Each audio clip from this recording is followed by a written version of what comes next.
बिना गोली चलाए जंग को जीतना।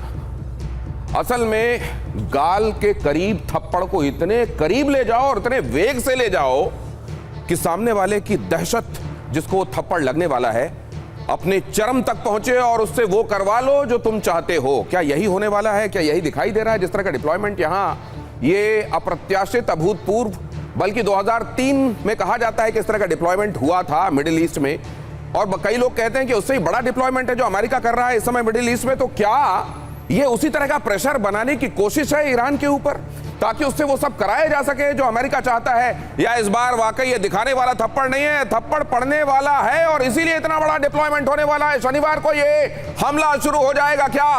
50 घंटे, ये 50 घंटे जो अब हैं, क्या वाकई ईरान के लिए खतरनाक है? अब ये काउंटडाउन शुरू हो गया है क्या?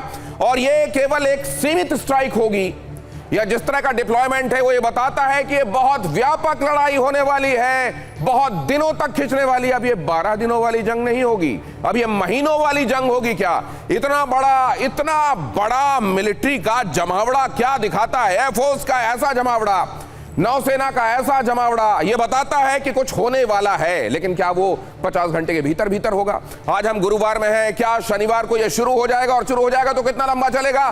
बहुत सारी खबरें ऐसी जो ये इंडिकेट कर रही हैं, और हमारे विशेषज्ञ भी आपको बताएंगे कि इंडिकेशंस क्यों महत्वपूर्ण है और मजबूत है। पहले ये खबर देखिए, मिडिल ईस्ट में जंगी तनाव बढ़ाने वाली खबर।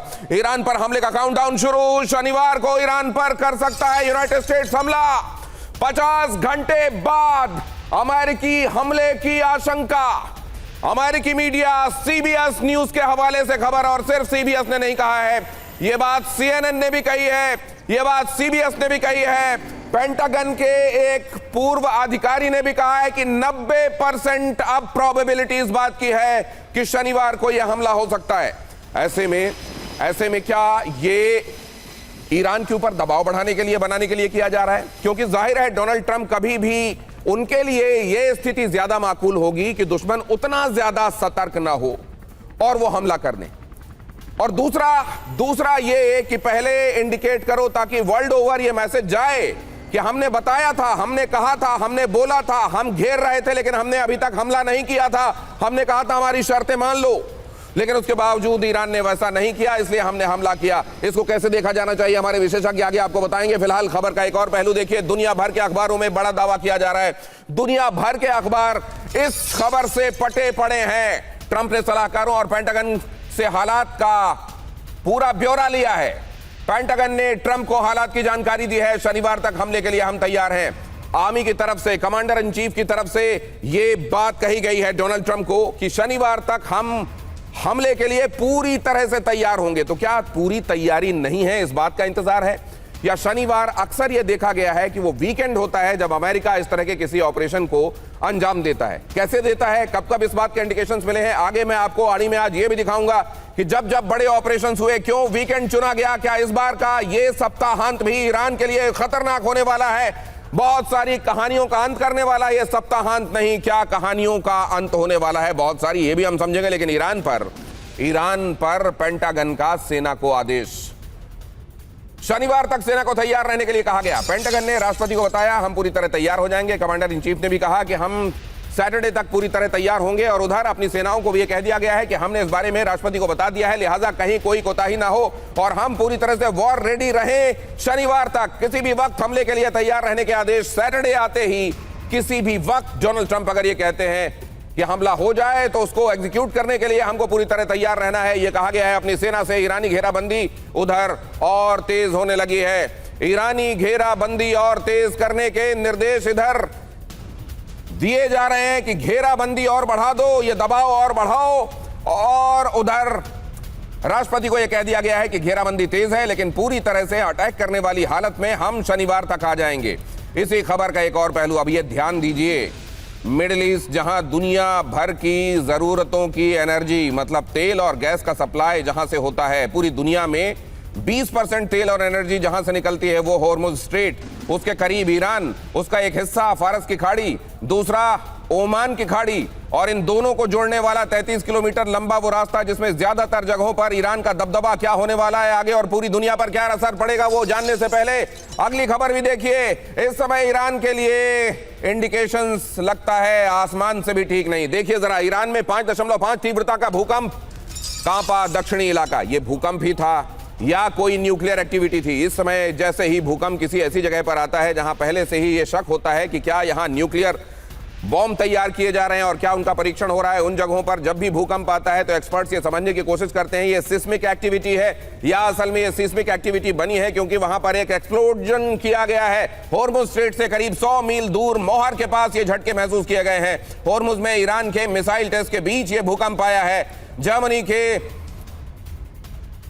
रिसर्च सेंटर के मुताबिक इसकी तीव्रता 5.5 रिक्टर स्केल पर और 10 किलोमीटर ये भूगर्भ में मतलब जमीन की गहराई में सतह से 10 किलोमीटर अंदर इसका केंद्र था, यह भी बात बताई गई है और जर्मनी के एक इंस्टीट्यूशन ने इसका खुलासा किया है। तो ये तमाम बातें, क्या जर्मनी के ऊपर इस समय वाकई उसके सितारे भी मेहरबान नहीं हैं? क्या उसके सितारे गर्दिश में चल रहे हैं इसीलिए अमेरिका इस कदर घेराबंदी कर रहा है और अब शनिवार को समझा जा रहा है कि वो डी डे है? या फिर असल में ईरान भी अपनी तैयारियां पूरी कर रहा है? मिसाइल टेस्ट हुए और उसी में उसी ने कोई ऐसा परीक्षण किया है जिसकी वजह से यह भूकंप आया। अब जरा यहां यह भी देखिए दुनिया के अखबार क्या कह रहे हैं। और जाहिर है अगर अचानक दुनिया भर के अखबारों को यह लग रहा है, उनके सोर्सेस के हवाले से यह लग रहा है, तो इस बार क्या वाकई कुछ होने वाला है दुनिया भर के अखबारों में? अमेरिकी media CBS, CNN, New York times क्या कह रहे हैं जरा देखिए। केवल इस जगह पर जरा देखिए, ये पूरी दुनिया के लिए चेतावनी है। पूरी दुनिया इसके असर में आएगी, इसलिए केवल इस हिस्से पर फोकस कीजिए और देखिए दुनिया के अखबार कह रहे हैं। अमेरिकी media CBS, CNN, New York times, pentagon ने ट्रंप को सूचित किया है कि शनिवार तक हम हमले के लिए तैयार हैं।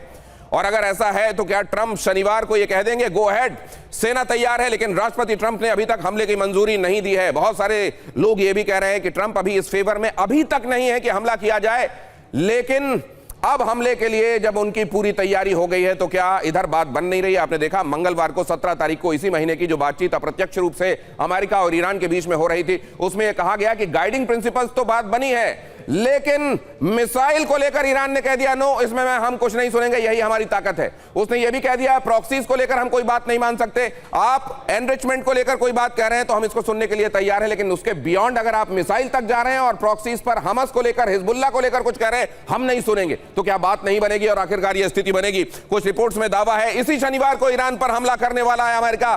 कई रिपोर्ट्स ये कह रही है कि सिर्फ वॉर रेडीनेस नहीं होगी, इस समय तक अटैक रेडीनेस नहीं होगी, अटैक हो जाएगा। हमला हुआ तो ये लंबा चलने वाला है, ये कोई सर्जिकल स्ट्राइक, प्रिसिशन स्ट्राइक कुछ दिनों तक चलने वाला लिमिटेड वॉर जैसी सिचुएशन नहीं होगी। इसलिए कहा जा रहा है क्योंकि इतना बड़ा डिप्लॉयमेंट ऐसी किसी स्थिति के लिए नहीं किया जाता। इतना बड़ा डिप्लॉयमेंट तभी किया जाता है जब बहुत लंबे किसी कैंपेन के लिए खुद को तैयार किया जा रहा है। और हमला हुआ तो लंबा चलेगा, सर्जिकल स्ट्राइक जैसा नहीं होगा। अल जजीरा ने लिखा है, मध्य पूर्वी मीडिया, टाइम्स ऑफ इजराइल, अल जजीरा, इस तरह के जो इंस्टीट्यूशंस हैं वो क्या बता रहे हैं? अल जजीरा ने लिखा है 1988 के बाद सबसे बड़े सैन्य खतरे का सामना ईरान कर रहा है। यह भी कहा गया कि इससे पहले इस तरह का बड़ा डिप्लॉयमेंट जो अमेरिका की तरफ से किया गया था वो 2003 में किया गया था मिडिल ईस्ट में, खाड़ी में। उसके बाद कभी इस तरह का डिप्लॉयमेंट नहीं हुआ है। ईरानी मीडिया क्या कह रही है? तेहरान टाइम्स और खयान इसमें शामिल है। वो क्या कह रहे हैं? अमेरिका की तैनाती सिर्फ मनोवैज्ञानिक दबाव बनाने के लिए है, उसके बियॉन्ड नहीं, क्योंकि उनकी तरफ से यह समझा जा रहा है कि इतना ज्यादा अपने प्लान्स के बारे में खुलासा करने के बाद दुश्मन पर अटैक नहीं किया जाता। इसका मतलब सिर्फ यह होता है कि साइकोलॉजिकली इस प्रेशर को इतना ज्यादा बढ़ा दो कि बगैर एक गोली चलाए कागजों पर उन चीजों पर दस्तखत हो जाएं